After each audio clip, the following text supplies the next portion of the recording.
Please let me know in the comment section, katulad ni Chad, ni Nichay, o ni Gina ng Abu Dhabi, where are you streaming from? And now let's dive right into the Word. Let us pray. Panginoon, salamat po. Humble our hearts. Hindi ang nagsasalita, kundi ang sinasabi ang aming mapakinggan, Panginoon. Nahayaan mo ang iyong mga salita, Panginoon, ay tumimo sa aming mga puso as we study the smartest book in the world. Allow us, Lord God, to approach this with reverence, with fear and trembling, knowing, O God, that this word has the power to change the course of our very life. We honor you, Lord Jesus Christ. May your anointing be upon us.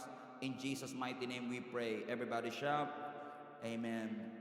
Exodus chapter 15, verses 22 hanggang 27. Exodus 15, 22 hanggang 27. If you are here for the first time, maraming pong salamat sa inyong pagpunta.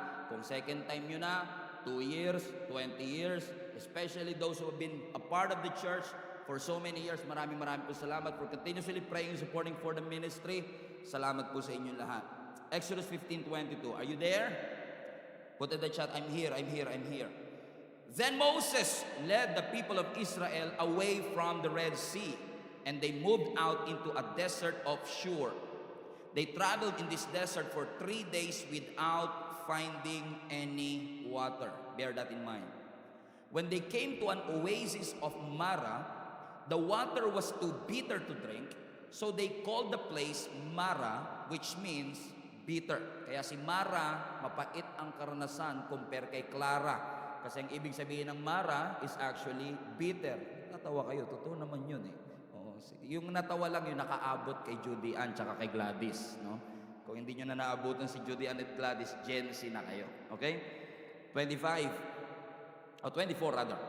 Then the people complained and turned against Moses. What are we going to drink? They demanded. So Moses cried out to the Lord for help, and the Lord showed him a piece of food. Moses threw it into the water and made the water good to drink. It was there at Mara that the Lord set before them the following decree as a standard to test their faithfulness to Him. Sabi ng Panginoon, if you will listen carefully to the voice of the Lord your God and do what is right in His sight, obeying His command and keeping all His decrees, then I will not make you suffer any of the diseases I sent to the Egyptians, for I am the Lord who heals you. After leaving Mara, the Israelites traveled on to a oasis of Elim, where they found 12 springs and 70 palm trees, and they camped there beside the water. We are going to talk about an amazing subject today, and we are going to do a textual approach, my favorite style of preaching. Let us talk about on this subject, better waters.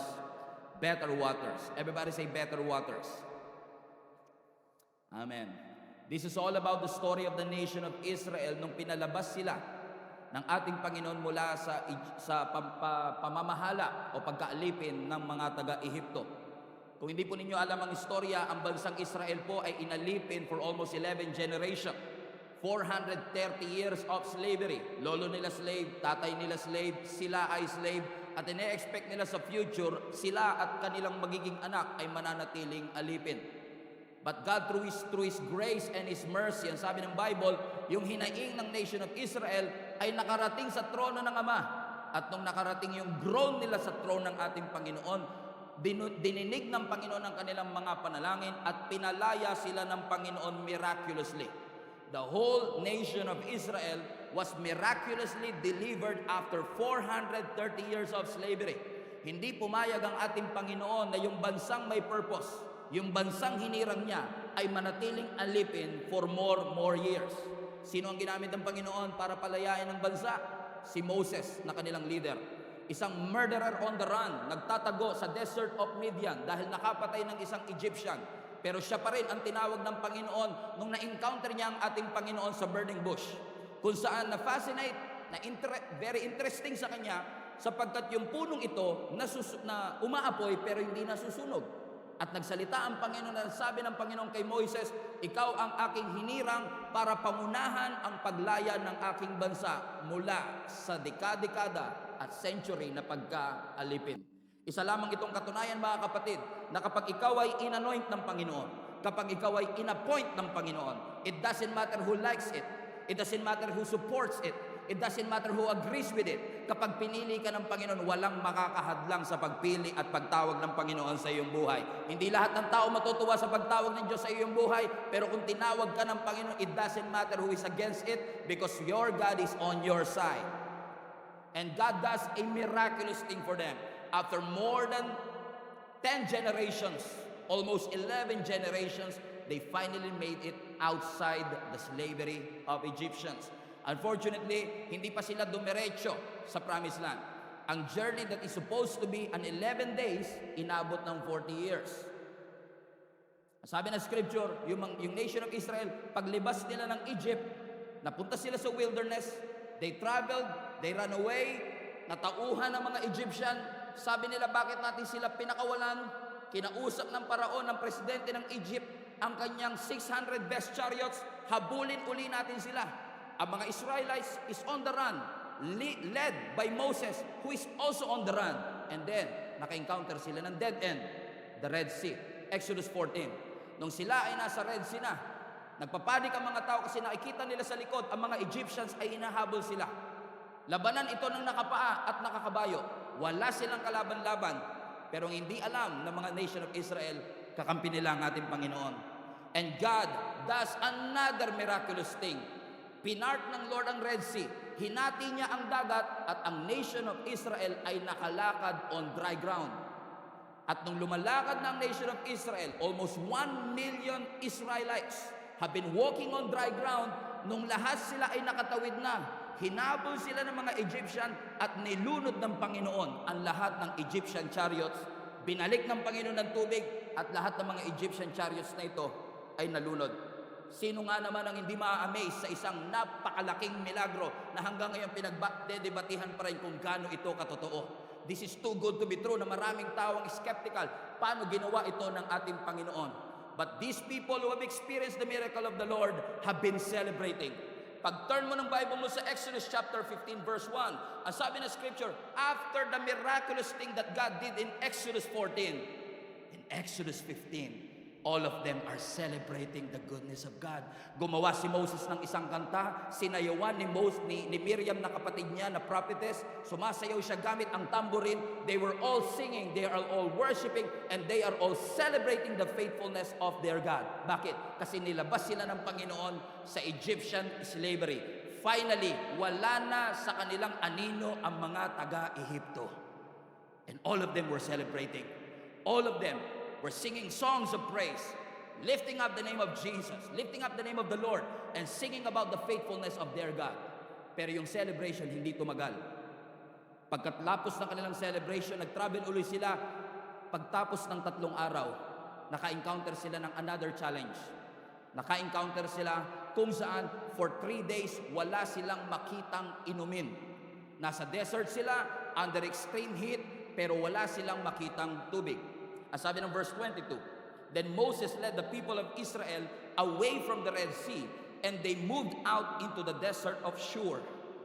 Are you sure? They traveled in this desert for 3 days without finding any water. Yung sabi ng maraming experts, ang katawan daw natin ay kaya lang makasurvive ng 3 days na walang tubig. So technically speaking, habang naglalakad ang nation of Israel sa disyerto, they are not just surviving, they are not just thirsty, they are dying. And in the midst of this death sentence, na para bang wala na silang pag-asa, parang wala na silang nakikitang solusyon, lahat ng tao desperado na, saan tayo makakakuha ng tubig? Ang sabi ng verse 23, when they came to an oasis of Mara, the water was too bitter to drink. Kaya tinawag nila itong Mara, nang ibig sabihin ay mapait. Just imagine this. 3 days kayong walang inuming tubig. And then finally nakakita kayo ng isang stream or oasis. Isang sapa na may tubig. Can you imagine the relief of this nation have felt? Woo! Finally. Can you imagine the joy na naramdaman nila? Nung nakita na lang, finally, after 3 days, puro buhangin ang nakita ko. Finally, nakakita ko ng tubig. Can you imagine the joy sa kanilang puso? Are you with me? Sobrang excited, sobrang relief. Finally, may sagot na ang Panginoon. tumakbo sila papunta sa streams of Mara. Pagtikim nila ng tubig, ang pait. It was too bitter to drink. And it was not bitter because of the taste. It was bitter because that water is contaminated. Ibig sabihin yung tubig is undrinkable. Ibig sabihin there's no way na makuquench yung thirst nila dito sa tubig na ito.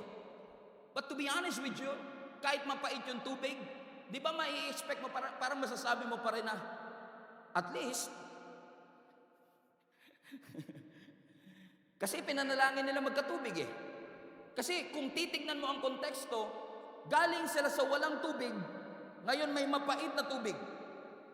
And they were traveling in the desert for 3 days.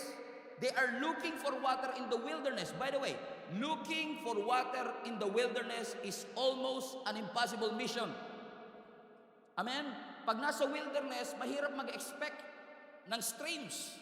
It is a place of drought and dryness. So they were expecting, wala bang tubig? Wala bang tubig? For 3 days, they were looking for it.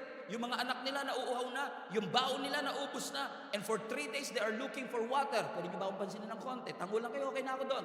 Amen, you don't have to say amen. Balaman ko lang na hindi kayo talaga. Oh. Amen. I believe this is a picture of many Christians. Naghahanap tayo ng tubig in the wilderness. Kaya palipat-lipat ka, relationship after relationship, company after company, drug after drug, city after city, house after house, only to find out pagdating mo dun sa inaasahan mo makakapag-quench ng thirst mo, it's so bitter. It will never quench your thirst. Kasi ang tubig is supposed to be life-saving, ang tubig is supposed to be sustaining, ang tubig is supposed to be satisfying. Pero nung tinikman nila yung tubig, it was bitter. Ang pait. Hindi nila mainom. It is undrinkable. Katulad natin, I believe, marami po sa atin in the midst of that wilderness, we are looking for a solution. You've been praying na magkaroon kayo ng anak for many years. You've been praying na ma-promote ka sa trabaho for many years. You've been praying na ma-approve yung visa mo for many years. And only to find out nung dumating na, denied. Nung dumating na, rejected. Nung dumating na, hindi mo gusto yung salary. Nung dumating na, hindi mo gusto. Hindi pareho ng gusto mong mangyari. And you realize, mga kapatid, na minsan, kahit na hindi na lang natin gusto, magsisettle tayo doon. Kaya marami po sa atin ang nasa wilderness situation ng ating buhay. That you came out of a horrible marriage, you came out of a horrible job, but let me tell you this, ang destiny ng Panginoon sa iyo ay hindi pwedeng isummarize ng lugar na kinabibilangan mo ngayon. Ang destiny ng Panginoon sa iyo cannot be summarized by the history or what happened to you in the past. Your destiny in Jesus Christ is greater than your history. Hindi mo mababago ang nakaraan, pero lagi mong mababago ang kinabukasan kasi kasama mo ang ating Panginoon. Finally, we're connecting. Nung nakita nila yung bitter waters of Mara, I believe that Mara or bitter is a picture of any frustration, any disappointments that we felt, any bitter situation, unanswered prayer. Mga panalangin, pinapanalangin mo sa Panginoon for years pero hindi pa natutupad. It is a picture of a painful situation. It is a picture of disappointment and unmet expectation. And I'm not making this up. Hindi ko to iniimbento para lang magkaroon tayo ng correlation with what we are discussing. It is correlated in all of the scripture. Kung naaalala niyo si Naomi. Kung maaalala niyo si Naomi, itong si Naomi, nakaranas ng matinding suffering. Para siyang nakaranas ng bitter waters of Mara. Tinikman niya yung parang supposedly blessing, pero hindi na question yung kanyang thirst. And she's so disappointed, she's so frustrated, na nung bumalik siya sa kanyang town, nung bumalik siya sa kanyang bayan, nung nakilala siya ng mga tao doon, si Naomi yun na. Bakit parang malungkot? Si Naomi yun na. Bakit parang frustrated? Ang sabi ni Naomi, huwag niyo akong tawagin Naomi. Just call me what? Guess what? Mara. Ruth chapter 1 verse 20. Ang sabi ni Naomi, huwag niyo akong tawagin Naomi. Tawagin ninyo akong Mara. Because the Almighty, capital A, the Almighty has made my life very bitter. Kasi para kay Naomi, kung naging bitter ang aking situation, malamang kagagawan ito ng Panginoon. Kasi may kapangyarihan siyang ilabas ako sa bitter situation. May kakayanan siyang patamisin yung tubig. Pero ba't niya inalaw na bitter yung aking matikman? Alam ng Panginoon that I've been struggling for water for 3 days only to find out ng yung supposedly life-saving, yung supposedly quenching, yung supposedly satisfying, parang mas lalong lumalala yung uhaw ko. Kaya sabi ni Naomi, huwag niyo nga akong tatawaging Naomi, huwag niyo akong tawaging blessing, tawagin niyo akong Mara. Kasi ang Diyos, pinahirapan ako. Lahat ng masasamang nangyayari sa buhay ko ay kagawgawan ng Panginoon. And I believe this message is a wake-up call for many of us, na hindi porket dumadaan ka sa bitter situation, kailangan maging bitter na rin ang puso mo. Hindi porket mara ang situation, kailangan mara ang ating puso. Kasi for many of us, akala natin, it's just a bad day. It's just a bad day. Magkaiba yung bad day sa bad year. Magkaiba yung bad day sa bad week. Magkaiba yung bad week sa bad month. Magkaiba yung, this is just a bad day, or probably you have a bitter heart. Probably lang. Okay, magagalit. Probably lang naman eh. Amen? And unfortunately, even in Christian circles, ina-admire natin ang lahat ng mga supernatural giftings ng Diyos sa ating buhay. Like, the Holy Spirit has given us certain gifts. When we accept Jesus Christ as our Lord and Savior, the Holy Spirit dwells in us. Tama? And when the Holy Spirit indwells with you, kasama sa indwelling ng Holy Spirit is the gifts of the Holy Spirit. So, posibleng maraming Christians binigyan ng Lord ng wisdom as a gift. Binigyan ng Lord ng knowledge as a gift. Binigyan ng Lord ng prophecy as a gift. Discerning spirit as a gift. Teaching as a gift. And tayo sometimes as a church, hinahangaan natin itong mga regalo ng Holy Spirit. Uy, grabe si brother, may wisdom mula sa Panginoon. Uy, grabe si sister, may discernment mula sa ating Panginoon. Uy, grabe siya, meron siyang gift of teaching. Madalas nating na-amplify, madalas nating naibibida ang mga gifts, pero minsan nakakalimutan natin yung fruit. Hindi kasi porket may gift, may fruit. Posibleng may gift ng teaching, pero walang self-control.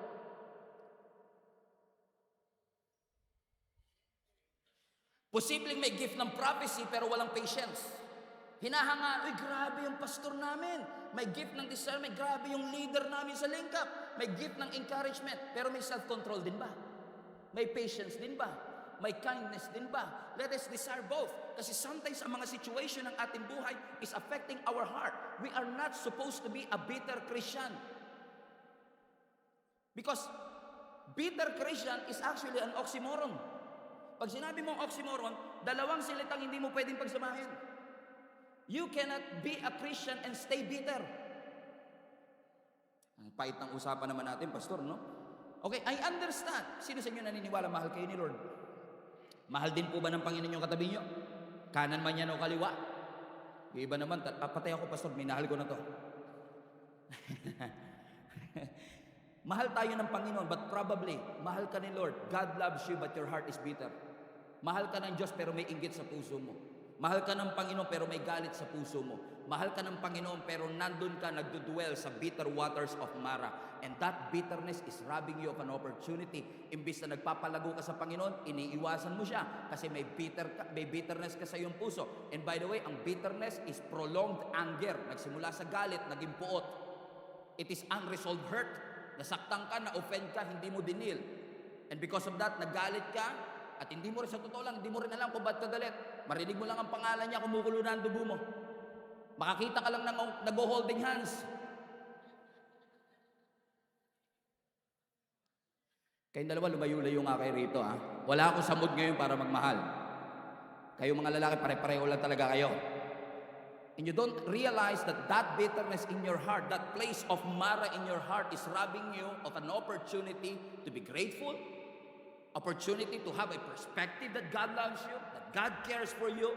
Kasi minsan, yung bitterness is associated with a feeling of resentment and anger. Yung anger na tumagal, yung anger na lumala. Ano naging manifestation? Ang thinking mo, puro negative na rin. Ang bibig mo, puro complaining na rin. And over time, that bitterness is affecting your relationship.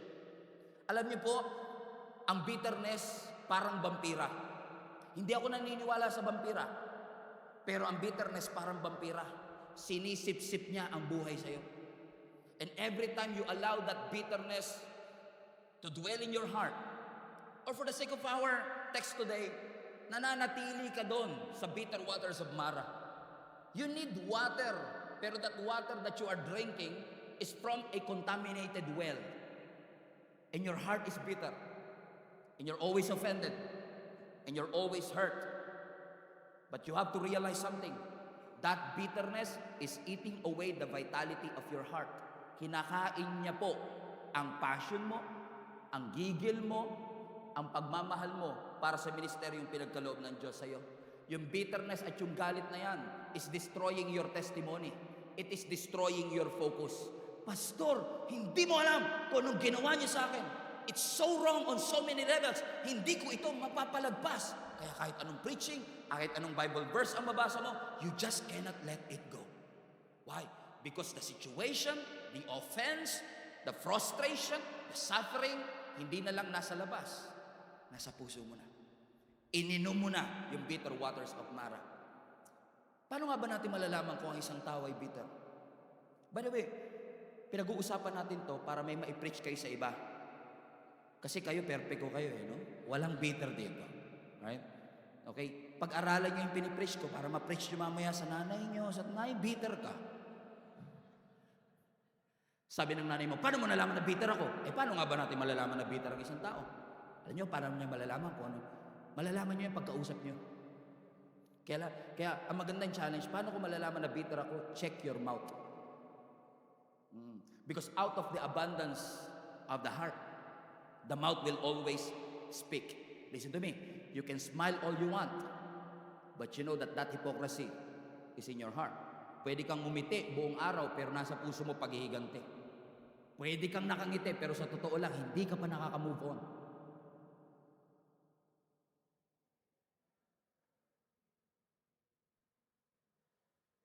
Pinapakita mo sa kanya na malakas ka, na strong ka, na naka-move on ka na, pero pagdating mo sa bahay, umiiyak ka. Because you have bitterness in your heart. Lagi mo iniisip, hindi ka na makakahanap ng babaeng mas maganda pa sa akin. Hindi ka na makakahanap ng isang relasyon. Hindi ka na makakahanap ng isang church na mas maganda pa rito. Hindi ka na makakahanap ng isang leader na mas maganda pa rito. Because you have bitterness in your heart. Check your mouth and you will realize kung ano laman ng ating puso. Pero alam niyo, ang kagandahan ng ating Panginoon, hindi papayag ang Diyos na linggo-linggo kang nasa church. Pero ang lagi mong iniisip, paano ko maghihiganti? I believe with all my heart that God will suck every ounce of bitterness in your heart if you believe that Jesus is able to quench that thirst that you've been longing for in the name of Jesus. Everybody say, check your mouth. Everybody say, shut up. Nung tinikman nila yung tubig, ang pait! Ano sinabi ng mga Israelites? Let's continue reading. Verse 24. Then the people complained and turned against Moses. Sabi nila kay Moses, anong iinumin natin? They have demanded. Tingnan niyo to. Ang unang-unang response nila doon sa bitter waters of Mara, highlight this part, complain. Everybody say complain. Now what a contrast from the abundance of God's provision doon sa Red Sea. Ang dami-daming tubig sa Red Sea. Amen? They walk on dry ground. Pillars of water, left and right. The abundant provision of the Lord na pinatawid sila ng Lord sa Red Sea. What a contrast of abundance and scarcity. Now, kapos na kapos. Kaya sabi nila, anong iinumin natin? But imbis na humingi, tumawag, manalangin, ang naging response nila, complain. Kaya nga sabi ko sa inyo, para malaman nyo kung umiinom ng bitter, check your mouth. They grumble, they complain. Nakalimutan nila that it is the Lord who have delivered them 3 days ago. Just 3 days ago, God made an amazing miracle kung saan pinatawid sila ng Lord sa Red Sea, and yet right now, they are starting to complain and grumble and doubt. Anong iinumin natin? Now, let's put this in context. Balik ulit tayo. Nung alipin ho sila ng mga Egyptian, they are groaning to the Lord. Lord, Lord, iligtas mo kami. Lord, ilabas mo kami sa desert. Bininig ng Diyos yung kanilang groaning. Nilabas sila sa wilderness, nakatawid sila sa Red Sea, yung groaning na palitan ng singing. They are singing songs to the Lord. 3 days later, yung singing na palitan ng complaining. Groaning, singing, complaining. Sino sa inyo kayang idama yan sa isang linggo, kaya niyong daanan lahat yan? Monday, humihiling ka, Lord, Monday na naman. Tinatamad akong pumasok. Pagdating ng Wednesday, hallelujah, sweldo na, Lord, thank you, Jesus. Hallelujah. 3 days later, Lord, ubus na po, napambayad ko na po sa mga bills ko. And now you are complaining, ano ba naman tong trabaho na to? Hindi sapat ang sweldo. Ano ba naman yung boss ko? Ano yun? One thing that I need in this world long enough to realize something. Hindi ka talaga mauubusan ng bagay na pwedeng ireklamo. Kung magiging intentional ka lang, lagi kang may irereklamo. Kahit may bahay ako, Pastor, oo, sasabihin mo lang, wala kaming aircon. Pag may aircon kayo, wala kaming swimming pool. Kahit may swimming pool kayo, wala kaming 9 feet na swimming pool. Kapag may 9 feet na swimming pool kayo, there's always something to complain about. Wala kaming mansyon. Wala kami nito. Wala kami ng ganyan. Pero na-realize ko rin, kung hindi ka mauubusan ng bagay na irereklamo, hindi ka rin po mauubusan ng bagay na pwedeng ipagpasalamat. Mamimili ka nga lang. Okay? Mamimili ka lang. Saan ka magdudwell? Sa bitter waters of Mara, and you will dwell in complaining. Ang hirap kasama pag yung kasama mo, puro reklamo. Tapos hindi amin, nagre-reklamo ka na. Hindi ako nagre-reklamo. I'm just stating the facts. I'm just stating the obvious. Amen? Nire-reklamo ang damit, ang apartment, ang church, ang leader. Lahat may complain. Lahat may complain. Now, hindi masamang mag-complain. Sometimes complainings are healthy. Pero iba yung nagre-reklamo sa reklamador. Amen? Na wala ka nang narinig sa kanya kundi negative. Yan ang difference ng positive and negative people. Ang positive people, kapag nakakita ng problema, nakikita niya agad solusyon. Ang negative people, pag nakakita ng solusyon, nakikita niya agad problema. What? Right? Because there's always looking for something that they can complain about. And I know that because I was at some point in my life na parang napansin ko rin ang sarili ko, ba't parang puro mali na lang nakikita ko? Hindi ko na nare-realize ang mga bagay na pinagkaloob ng Panginoon. And by the way, itong complaining nila, ibalik mo nga anak yung Exodus 15, itong complaining na ito, ang pinakaunang, nakikita nyo? Wala pa, di ba?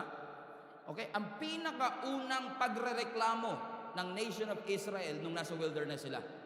At kung alam niyo po ang Bible ninyo, for 40 years, complain na sila ng complain. Complain. In fact, let me prove that to you. That in a span of 3 chapters, we can see a lot of complainings already. Exodus 15, ano kino-complain nila? Ayan po yung Exodus 15, naka-flash po. Ano po ang kanilang kino-complain sa Exodus 15? Walang tubig. Punta tayo sa chapter 16. Chapter 16, thereto, the whole community of Israel, highlight this part, complain about Moses and Aaron. Next verse 3. If only the Lord has killed us back in Egypt, they moaned. There we sat around the pots filled with meat and ate all the bread we wanted. So, sa Exodus 15, humingi sila ng tubig. Sa Exodus 16, humingi sila ng karne, tsaka ng tinapay. Siguro sabi nila, sa Exodus 15, walang tubig. Pengi naman po ng tubig. Binigay ng Lord yung tubig. Pagdating naman nila sa Exodus 16, ano yan, puro na lang panulak, wala bang pambara? Ang mga complainers talaga makakagawa ng paraan. Oh, puro na lang tubig, wala bang pambara, wala bang meat, wala bang bread? And watch this, Exodus 17. Lagay mo anak, Exodus 17. Again, they complain and they are asking for another water again. So sabi nila sa Exodus 15, wala bang tubig? Uhaw na kami. Sa Exodus 16, sabi niya, ano ba yan? Puro na lang tubig? Wala bang pagkain? Pagdating naman ng Exodus 17, puro na lang ba pampabara? Wala bang panulak? Hindi matatapos ang complaining. And for 40 years, naging reklamador sila. They keep on complaining and complaining. That's why it cost them 40 years of wandering in the desert. Because they keep on complaining. Gusto nyo magtagal kayo sa journey ninyo? Gusto nyo magtagal kayo sa wilderness? It's up to you. But if you want to experience God's provision, stop complaining. Ano po ang kalaban ng ambition? Alam niyo po ang kalaban ng ambisyon, katamaran. Pag tamad, hindi mo makukuha, makakamit ang iyong ambition. Correct? Ano ang kalaban ng pangarap? Takot. Pag takot ka, hindi mo makakamit ang iyong mga pangarap. Ano kalaban ng paglago? Ego. Pag masyado kang maigo, ayaw mo magpaturo. Hindi ka lalago. Ano ang kalaban ng gratitude? Complaining. But because if we will keep on complaining, we will never see all the great things that God has done. Hindi perfecto yung church niyo, pero may pagpapasalamat. Hindi kompleto yung leader, pero may pagpapasalamat. Hindi kompleto ang appliances, pero may bahay. Amen? The fact na may bubong po ang bahay natin is already something that we should be grateful for. Hindi po lahat ng bahay may bubong. Gusto niyo po ba may bubong pero walang pader?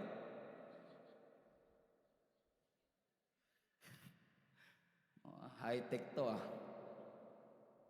Everybody say, be grateful. So listen to this. Habang ang mga Israelites ay nag-i-stay sa bitter waters of Mara, everybody is complaining. Wala kaming tubig. Sabi ng Lord, magpo-provide siya. 3 days na kaming walang mainom. Binigay naman niya, mapait. Habang nagko-complain sila, watch this. Ang leader nilang si Moises, iba ginagawa. Ang sabi ng verse 25, in the midst of their complaining, Moses cried out to the Lord for help. Yan ang difference ng praying sa complaining. Ang complaining, lagi nilang sinasabi ang problema, wala naman solusyon. Pero sa praying, sinasabi mo ang laman ng iyong puso at alam mong Diyos ang makakapagbigay sa iyo ng solusyon. Habang busy ang buong bansa, kakareklamo kung bakit walang tubig, si Moises humingi ng tubig sa ating Panginoon. Ginamit niya yung kanyang bibig, ginamit niya yung kanyang vocabulary, ginamit niya yung words niya. Instead of complaining, wasting my words in complaining, I would rather use these words that God has given me the ability to articulate, to glorify and pray to the Lord. Because I know that my God is able. I look up to the mountains. Where does my help come from? My help comes from the Lord, maker of heaven and earth. Hallelujah! Actually, nung binabasa ko to, sabi ko nga, alam niyo si Moses, isa yan sa mga hinahangaan natin biblical hero. Kasi biruin mo, no? Nung tinawag siya ng Panginoon na ilabas ang nation of Israel mula sa Egypt, di ba ang dahilan niya kung bakit ayaw niyang sumunod? Naalala niyo po? Ang dahilan niya kung bakit ayaw niya sumunod, hindi niya kayang magsalita ng diretsyo. Stutterer siya, bulol siya. Sabi niya, Lord, maghahanap ka ng spokesperson, bulol pa. Talagang magtataka ka sa Panginoon kung sino pa yung bulol, yung nagiging pastor. Kaya kung sino pa yung takot, yun yung ginagamit ng Lord para mag-lead. Sabi mo sa katabi mo, pastor, humindi ba? Yung humihindi, yun ang tinatawag ng Panginoon lalo. Talagang pinapatunayan lang ng Panginoon sa atin na kahit wala kang abilidad to do what I have called you to do, I am the one that will supply yung bagay na kakulangan mo for you to be able to accomplish yung mga assignment na ipinagkaloob ng Panginoon sa iyo. Are you still with me, mga kapatid? Si Moises, that's why the other day I was reading in Acts, no, sa buhay ni Stephen. Pinakilala sa Acts chapter 7 si Stephen to be a faithful guy. Lahat talaga ng mga Stephen, ganyan mga description yan, no? Just kidding. Amen. And habang si Stephen was actually praying to the Lord, pinakita yung kanyang commitment sa Lord, yung faithfulness sa Panginoon. I came across this verse in Acts chapter 7. Sabi ko, grabe, parang hindi ako makapaniwalang si Moises ito. Kasi ang sabi ng Acts chapter 7 verse 22, Moses taught all the wisdom of the Egyptian. Everybody read this with me. And he was powerful in both speech. Moses, powerful in speech. Interesting.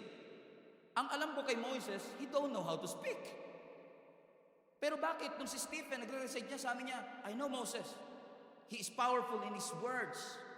And in the Greek word brought it out that the speech here is actually he's good in words.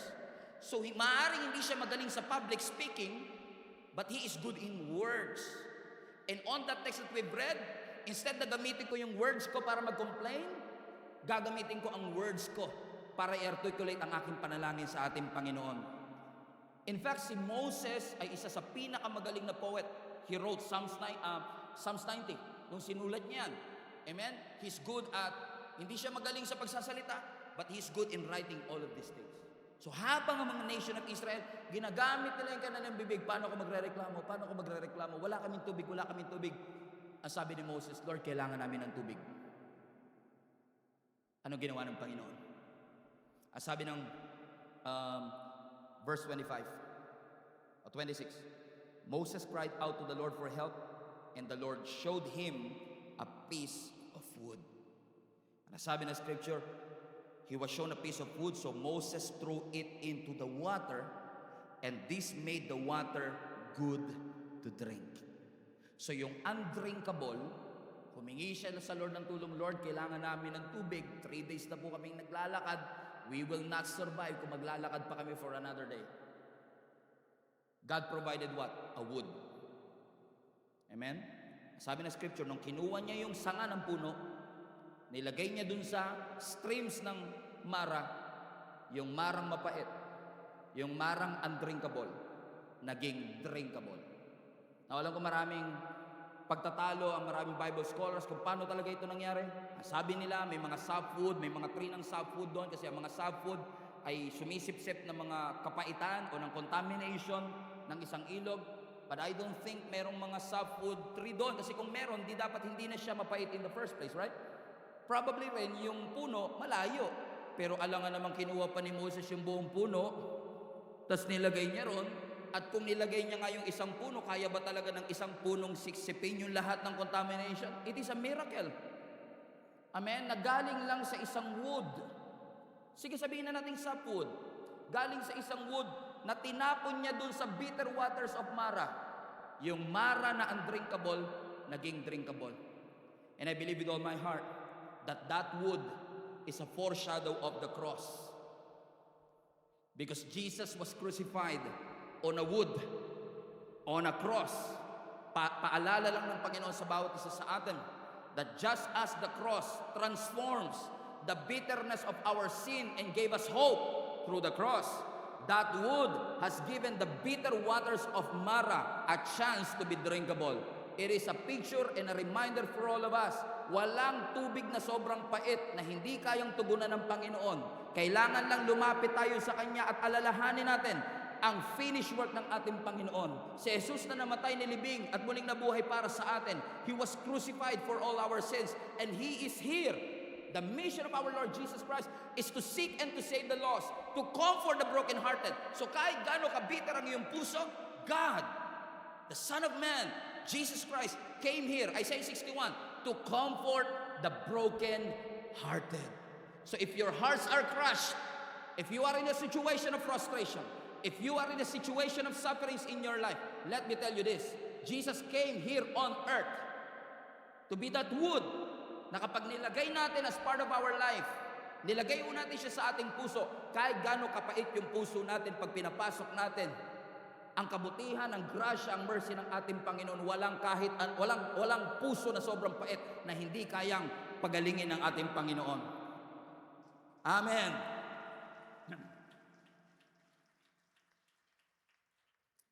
So I'm not here para sabihin sa inyong, alam ko nasaktan ka, but let it go. Alam kong galit ka, pero kaya mo yan. Mapagtatagumpayan mo. I'm here to tell you mga kapatid na ang cure for bitterness is the tree. The cure for bitterness is the cross of Jesus Christ. Walang kahit anong sakit na meron tayo sa ating buhay na hindi kayang tugunan ng krus ng ating Panginoong Yesus. There's no pain in your heart. There's no suffering, frustration that you are going through. Because the cross is always stronger than your pain. Ang cross ni Jesus Christ is always stronger than your boss, your ex, or what that pastor or that church did to you. Look to Jesus Christ, the author and the finisher of your faith. Huwag sa tao, huwag sa sitwasyon, huwag sa sakit. Ang calling mo mas matimbang kaysa sa sakit na nararamdaman mo. Ulitin ko lang, hindi ko minamaliit ang nararamdaman mong sakit. Pero kailangan mong ma-realize na minsan napipigilan tayo kasi masyado tayong nakafocus sa sakit. Hindi tayo makapunta sa isang lugar kasi nandun yung kinakagalitan natin. Pag nasa kusina siya, wala ka doon. Pag nasa kwarto siya, wala ka doon. Pag inimbitahan ka sa birthday, nandun ba siya? Kung wala siya doon, nandun ako. But your pain, your hurt, is not bigger than your calling. It is not bigger than your purpose. If you will just listen to the Lord. Alam nyo, ginamit ng Lord yung bitter waters of Mara to test their faithfulness. Sabi ng Panginoon, itapon mo yung wood doon sa bitter waters of Mara. Ano sabi ng Bible? Biglang tumamis. Biglang naging drinkable. Let's continue reading that verse. Verse 25, please. Let's read from the top. So Moses cried out to the Lord for help. The Lord showed him a piece of wood. Moses threw it into the water. This made the water good to drink. It was there at Mara that the Lord set before them the following decree as a standard to test their faithfulness to Him. It is there on the valley. It is there on a place of lack. In a place of scarcity, ipinakita ng Panginoon ang kanyang goodness and faithfulness. It was there in the bitterness of His heart na sinet ng Lord ang kanyang standards to test our faithfulness. Ano sinabi ng Panginoon sa verse 26? 2 more verses. He said, if you will listen carefully to the voice of the Lord and do what is right in His sight, if you obey His commands, if you keep all His decrees, then I will not make you suffer in any of these diseases I sent on the Egyptians, for I am the Lord who heals you. Now listen to me. This is the very first time, that last phrase, for I am the Lord who heals, is the first time that Jehovah Rapha was mentioned. That word, I am the Lord, is your word, Jehovah Rapha. Jehovah Rapha. Ibig sabihin, the Lord is your healer. So it's not 7 steps how to forgive. It's not 7 strategies to overcome your bitterness. The only way for you to overcome that bitterness is coming to the Lord, your Jehovah Rapha, who will heal you of all that pain that you felt. Stop drinking from contaminated wells. Hindi ko sinasabing madali. Pero if you will not leave the waters of Mara, you are going to die. So anong sabi ng Panginoon sa kanila? Last verse. Verse 27. Basa. After leaving Mara. Ang Mara iniiwanan. Ang bitterness iniiwanan. Ang bitterness binibitawan.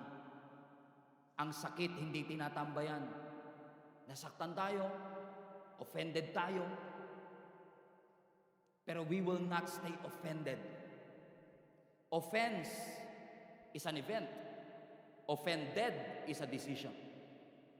If you will decide to stay in that Mara, you will be offended for the rest of your life. Hindi ko siya mapapatawad. Dadaling ko to hanggang sa huling hinanga ko.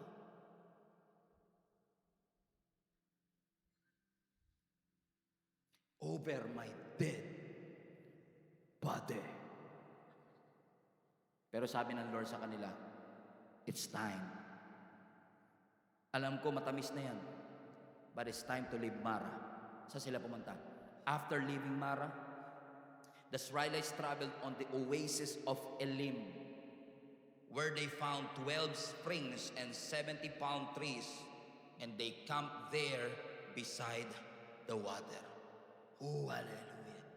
From the place of scarcity, Mara, God brought them to a place of rest and abundance, Elim. God wants you to leave your Mara and go to Elim. You're not supposed to stay in that Mara. You're not supposed to stay in that bitterness. Come. Come, sabi ng Panginoon. Come here at Elim. Bakit? Diyan sa Mara mag-aagawan kayo. Diyan sa Mara mag-aagawan kayo kasi iisang streams lang yan, iisang springs lang yan. Dito kayo sa Elim. Basahin niyo ulit verse 27. Ilan ang spring sa Elim? 12. Diyan sa Mara mag-aagawan kayong 12 tribe. Dito sa Elim, tigi-tigisa kayo ng springs. Tigi-tigisa kayo ng ilog. And 70 palm trees, a picture of perfection, a picture of completeness. Wala ka nang hahanapin pa in essence. That this is a place of rest. This is a place of abundance. I know you've been settling for scarcity. You've been settling for bitterness. O maaaring hindi bitter ang puso mo, but you feel like you are in a bitter situation. a place of frustration, a place of disappointment, at akala mo dito na lang talaga ang destiny mo. Let me tell you this, pain is not your destiny. Lack is not your destiny. Hurt is not your destiny. Suffering is not your destiny.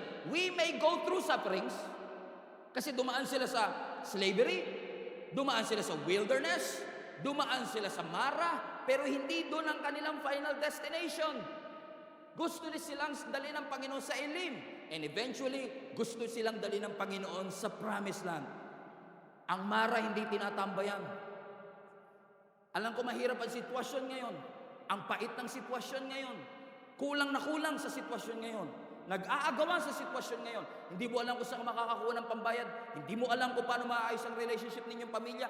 Hindi mo alam kung mababago pa ang buhay ng iyong anak. Hindi mo alam kung may future pa ang iyong career. Hindi mo alam kung ano mangyayari sa kinabukasan. Pero sabi ng Panginoon, you don't have to stay there. That's not your destiny. Leave Mara and I will bring you to Elim. I will bring you to a place of abundance. I will bring you to a place of rest.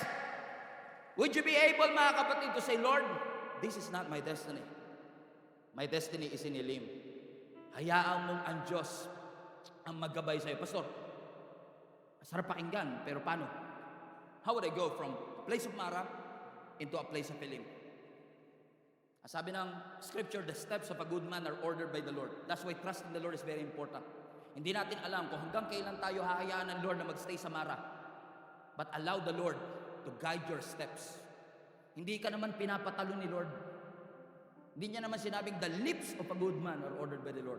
Hindi naman sinasabi ng Panginoon overnight matatapos ang Mara. Hindi naman sinabi ng Panginoon na bukas wala na yan. Kung gusto ka lang kayo mag-amen, sabihin ko, bukas may darating na milyon-milyon sa mga bank account ninyo. Pero mapofrustrate kayo bukas kasi walang darating na gano'n. Amen? Madaling sabihin, bukas madaling ka na sa cancer mo. Bukas, restored na ang relationship mo.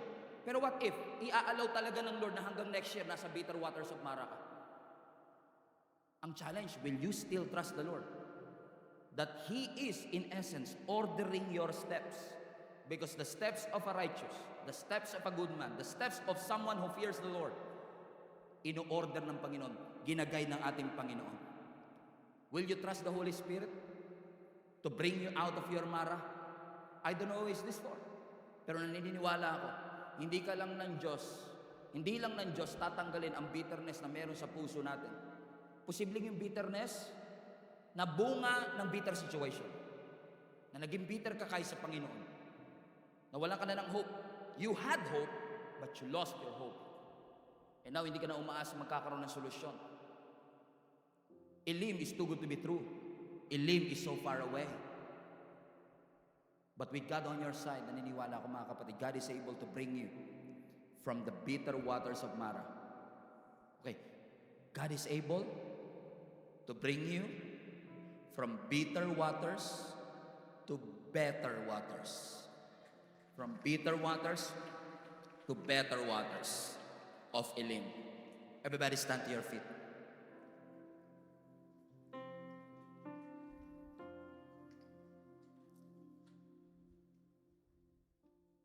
Hello Global Family, thank you for watching. If this message have impacted your life, please consider subscribing. Let us know in the comments what God spoke to you today. Where are you streaming from? Or how can we pray for you? We pray in Jesus' name that we will continue to advance God's kingdom through the spreading of His Word through this online platform that we have. If you want to support the ministry of Jesus is Alive community, I want to encourage you to support financially and give. Go to our website, gsmnb.com/give, for you to know all the ways that you can support this ministry. I hope to see you soon. God bless you.